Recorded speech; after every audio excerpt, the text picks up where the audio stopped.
This is Otto Warmbier. Otto is a junior at the University of Virginia studying commerce and economics.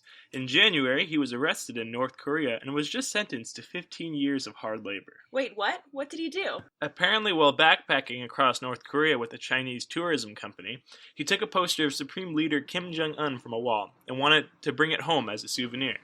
North Korean officials found the poster in his backpack at the airport. He was subsequently arrested and sentenced in early March. How could a country do that to someone for just taking a poster? Well, the North Korean government has had a long history of abusing the human rights of both its citizens and visitors. North Korea has been ruled by the same family since the 1950s. The current leader, Kim Jong-un, has maintained the status quo of ruling a totalitarian government that controls and watches over the lives of its citizens. Oh, like the interview with James Franco. Well, except this is actually happening. Kim Jong-un rules the country with the Juche philosophy.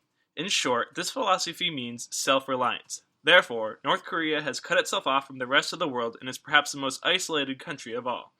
The isolated nature of his country allows Kim Jong-un to suppress the human rights of his people with little international consequence. But you haven't answered my question. How could a country do that to a college kid like Otto? North Korea has been doing the same exact thing to thousands of its own citizens.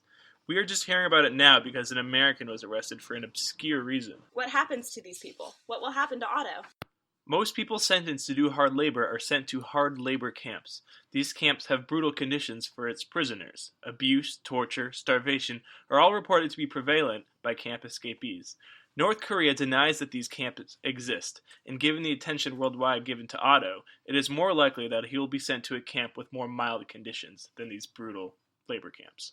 Why are these prisoners arrested? What did they do? Well, a lot of them are political prisoners.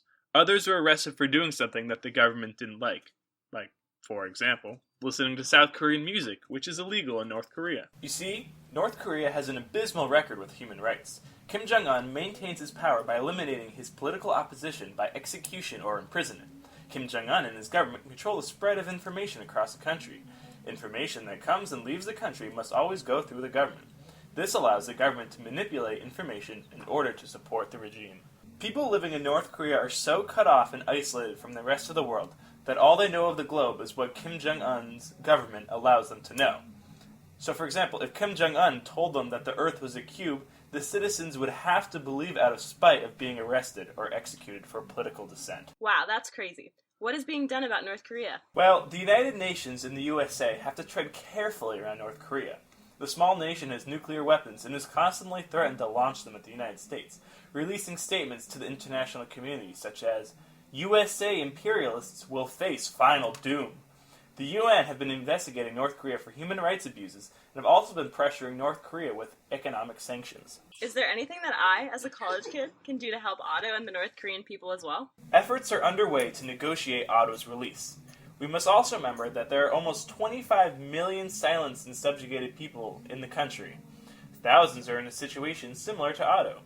These millions of people have no way of learning and listening to the outside world, and therefore they can't do much without the help of foreign intervention. But on a singular level, we can't do much given how far away North Korea is from us and how powerful the government there is. But collectively as college kids, we can share this video among our peers and help spread awareness of Otto Warmbier and the human rights abuses in North Korea. We can keep learning about what goes on in North Korea and continue to pressure our government as well as the United Nations to take action on Kim Jong-un and his oppressive and brutal rule in North Korea. So what you can do is share this video with your friends and check out our Facebook page. It contains links to educational videos on North Korea and human rights websites as well as more information about Otto. As college students, we should continue to educate ourselves on North Korea and continue to support leaders and organizations that take action on North Korea. I will, thanks.